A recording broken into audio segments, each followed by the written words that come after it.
Desejo um excelente dia para todos vocês. 30 de abril de 2020. Vamos hoje nos concentrar de um modo mais especial no verso de número 16 da carta de Paulo a Filemon.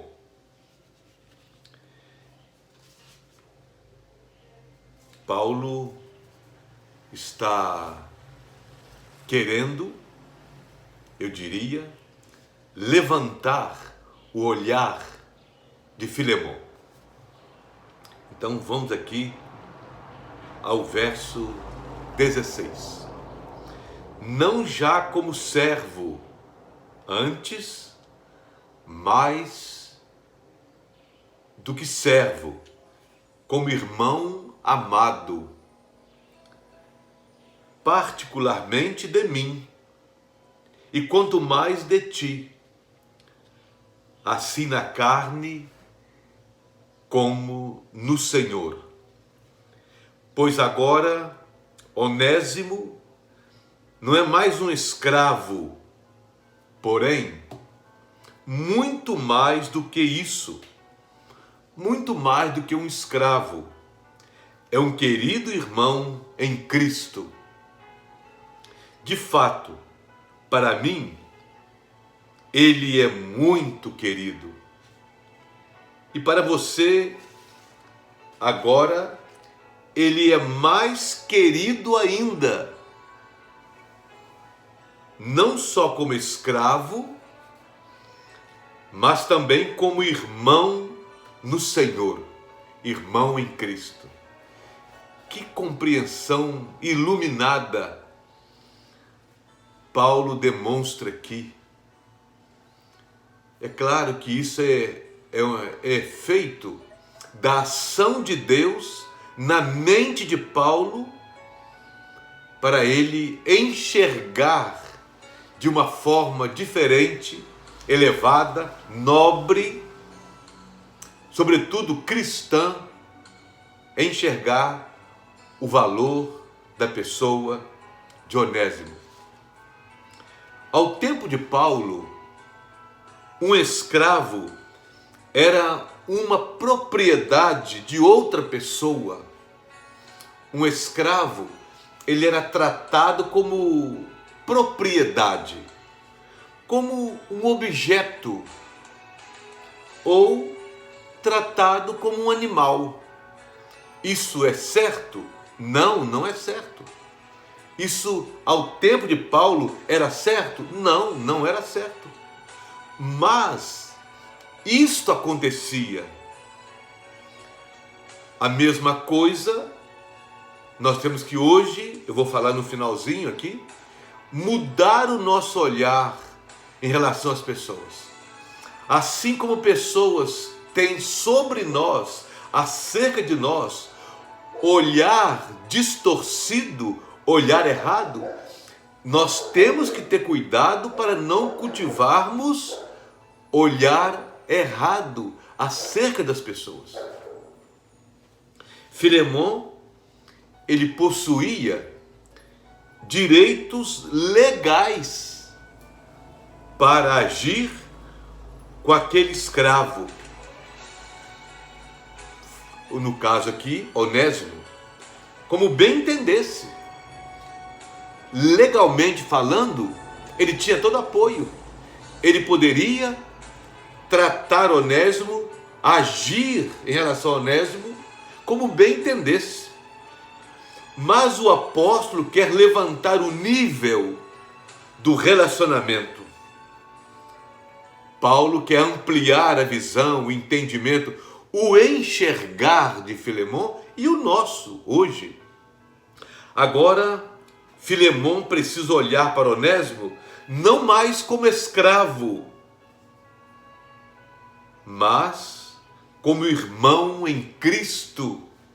Isso aqui é uma mensagem tremenda esse desejo de Paulo, esse trabalhar de Paulo no coração de Filemão. Eu termino essa palavra com duas observações. Faço as duas observações e vou terminar. É preciso tirar de nossa vida as ideias erradas. Você sabia? Honestamente falando, eu não sei se teria jeito de tirarmos 100% as ideias erradas de nossa mente. Pela parte de Deus, tem toda a possibilidade. Ele é onipotente. Mas a nossa fragilidade, a nossa limitação, talvez impeça. Você sabia, repito, que nós carregamos muitas ideias erradas? Às vezes sabemos que carregamos e às vezes não temos consciência. O que seria uma ideia errada?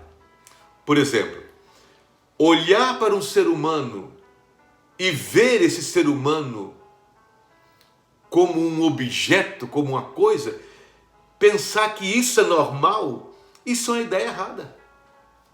É uma ideia errada. Mas teria como mudar? Sim. Eu creio que à medida que as ideias de Deus entrarem na nossa mente, entra uma mudança, saem ideias erradas e entram ideias divinas, ideias de Deus. Isso é uma transformação, uma metanoia, uma mudança de mentalidade. Outra observação, purificação no olhar. Como é que nós olhamos para as pessoas? Às vezes alguém pode olhar para alguém e olhar como esse alguém seja um monstro, um animal. Ele não olha com o olhar de Deus. Ali está uma criatura de Deus, ou um filho, uma filha de Deus por Cristo Jesus. Às vezes falta esse olhar. E Deus pode curar o nosso olhar. O nosso olhar. Às vezes você olha para uma autoridade e a vê como um animal. Mas Deus não vê assim. Deus vê diferente. Aqui eu concluo. Aqui está uma passagem maravilhosa para nós buscarmos mudança no nosso modo de olhar para as pessoas. Deus pode curar o nosso olhar, arrancar de nós ideias erradas e purificar o nosso olhar. Que quando olharmos não vejamos árvores, mas vejamos pessoas, seres de Deus. Vamos orar. Obrigado, ó Deus, porque o Senhor pode mudar o nosso olhar. O Senhor pode consertar o nosso olhar, tirar de nós as ideias erradas e purificar o nosso olhar em relação às pessoas, em relação ao Senhor, o Todo-Poderoso. Ó Deus, em nome de Jesus, a Ti oramos. Amém. Glórias a Deus. Deus tem o olhar perfeito, mas nós precisamos que Deus arranque de nós as ideias erradas. Deus não tem ideia errada de nada, de coisa alguma, sobre ninguém, sobre nada. As ideias de Deus, a mente de Deus é completa, é perfeita. E o olhar dele é perfeito, mas nós precisamos de mudança. Glórias ao Senhor Deus. Um excelente dia para você. Amém.